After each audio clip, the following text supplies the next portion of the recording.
Did you ever play Fallout and think, this is actually great, I wish I could play something like this, but in space? Well, it turns out you can, and it's called The Outer Worlds. And I know a lot of games get compared to Fallout, but this game is literally Fallout, but in space. It has the same quirky face animations, the same type of missions, the same art style, the same faction and the same companion system. But I like that.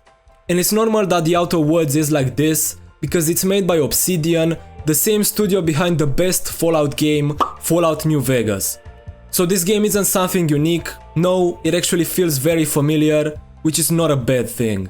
After you spend 2 hours designing the most basic character ever, you get awakened from cryostasis by this mad dude.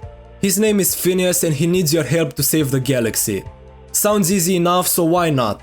He basically needs us to find more of the substance that he used to awaken us to revive the rest of our crew. Why doesn't he find it himself, you may ask? Well, because he's a wanted terrorist. But in his defense, there's a political conspiracy in the middle. That's the plot of the game, literally, but I like it. It's simple, it has big stakes, and the journey is actually good. But that's not why we're here. We're here for the world, and the side missions and the characters. And this game has a lot of that. It's not necessarily the best, but it's not bad either. But let's start with the companions that are available in the game. You have overly zealous religious guy that will end up questioning his fate, always looking for a fight guy that likes action movies, quirky and shy girl with a personality most guys would want, literal cleaning robot, badass woman with family issues, and badass woman with a drinking problem.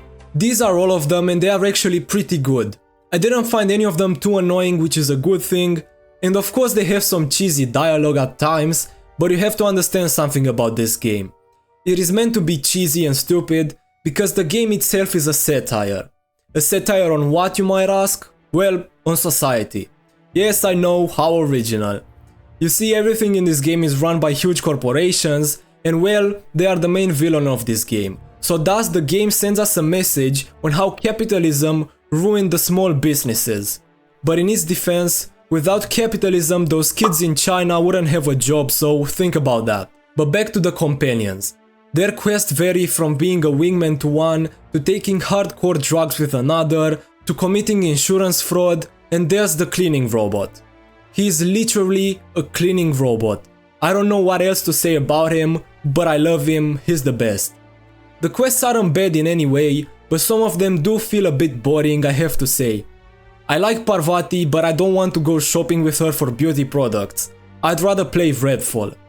Okay, maybe I wouldn't go that far, but still, you get the idea.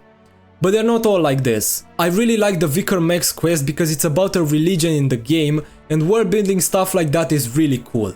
The game also has side quests that you get from random NPCs and faction quests.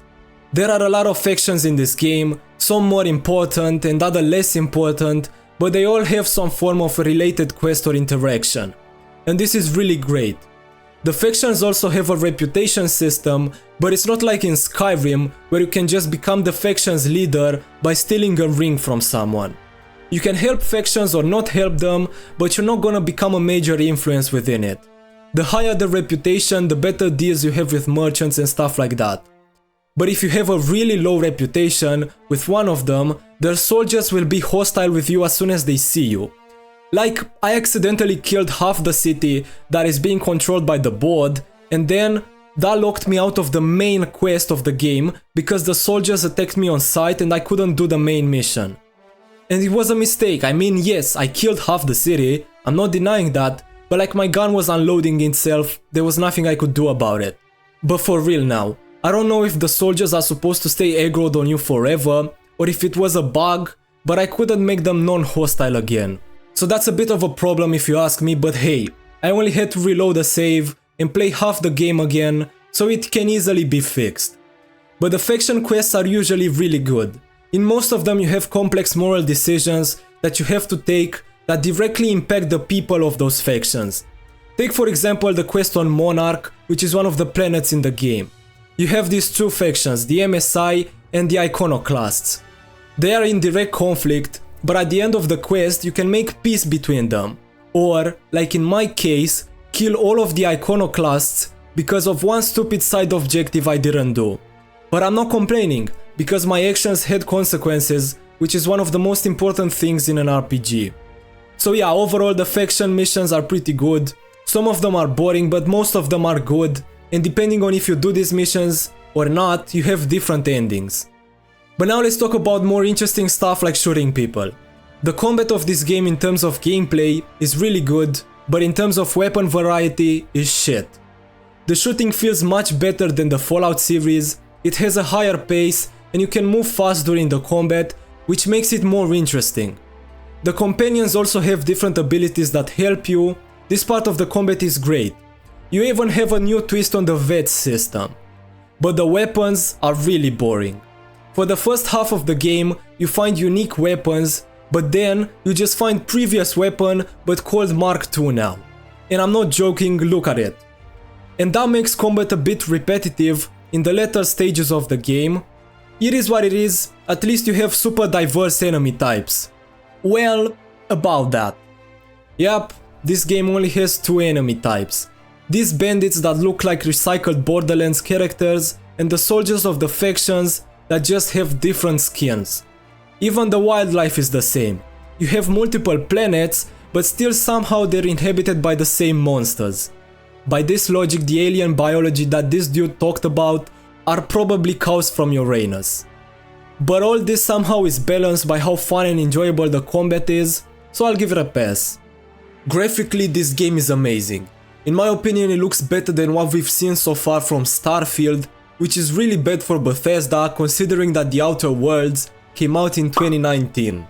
The planets look amazing. They are a joy to explore, the cities and the towns as well. Plus, the game looks great, there's nothing I could say about that. Plus, the scenery that you sometimes get, juicy. Look at this.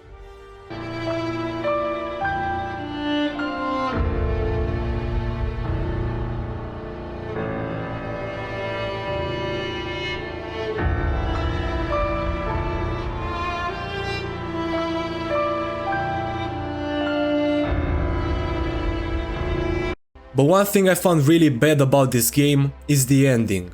And not the ending itself, but the cutscene of the ending. And you wanna know why? Well, because there is no cutscene. It's just a slideshow with pictures taken in the game. I don't know if this is supposed to be a Fallout 2 reference, but that game released 20 years ago. Like, give me a proper ending, man, what the hell? The last thing I want to talk about is the skills and the perks that you have in the game. I'm gonna keep it short, but basically, if you put a lot of points into speech, you will be a god. You can talk your way out of any situation, and that is pretty stupid, but it's stupid fun, so I'll take it. But that's it for this video. If you liked it, subscribe, leave a like, and tell me what you thought of The Outer Worlds in the comments. I'll see you again soon. Goodbye.